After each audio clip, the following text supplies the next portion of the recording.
When you think of psychedelics, what comes to mind? LSD, magic mushrooms? These substances are known for their mind-expanding effects, altering perception and consciousness. But what about cannabis? Could this familiar green plant also unlock psychedelic-like experiences?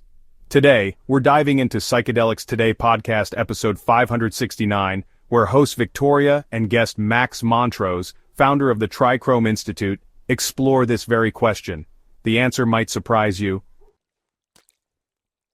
First, let's define psychedelic. The term means mind manifesting. Substances like LSD and psilocybin mushrooms profoundly alter perception by stimulating serotonin, 5-HT2A receptors in the brain. This causes hallucinations, ego dissolution, and increased neural complexity. Essentially, your brain fires in chaotic, creative ways. Now, THC, the main active ingredient in cannabis, works differently. It acts on endocannabinoid receptors, which control mood, memory, and pain, but don't inherently trigger psychedelic effects. In a 2022 study, researchers compared oral THC, a microdose of LSD, and even methamphetamine. The results?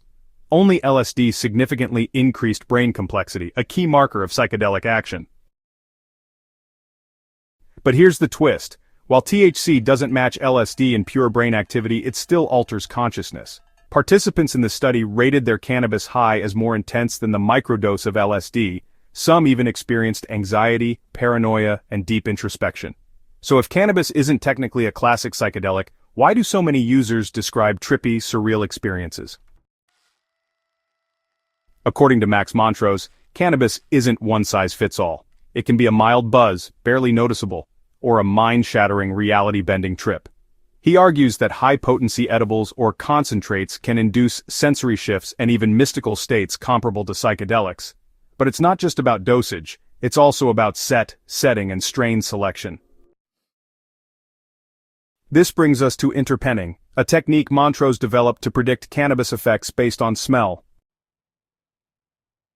Ever notice how some strains smell fruity and uplifting while others are skunky and sedating? That's because cannabis terpenes, aromatic compounds in the plant, help shape the high.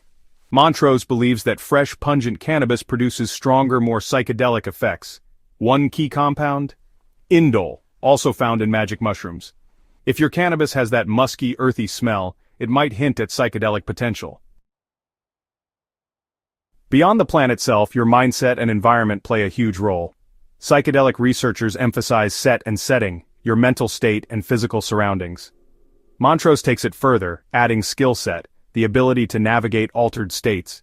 If you treat cannabis like a psychedelic, using it in a calm, intentional space, it behaves more like one.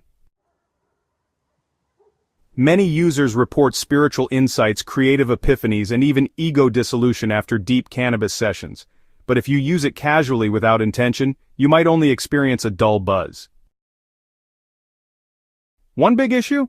The cannabis industry often misrepresents strains. Montrose argues that labels like indica versus sativa are misleading. What really matters is the chemical profile. Another problem, old degraded cannabis loses its potency and psychedelic potential. Unfortunately, due to regulations, many dispensaries sell buds that have been sitting on shelves for months. So, is cannabis a psychedelic? The answer isn't simple, it's somewhere in between. As Montrose says, treat cannabis like a psychedelic, and it behaves like one. Next time you light up, think about your setting, and intention. Who knows? That familiar green plant might just take you on a deeper journey than you expected. Thanks for watching. Stay curious, stay open-minded.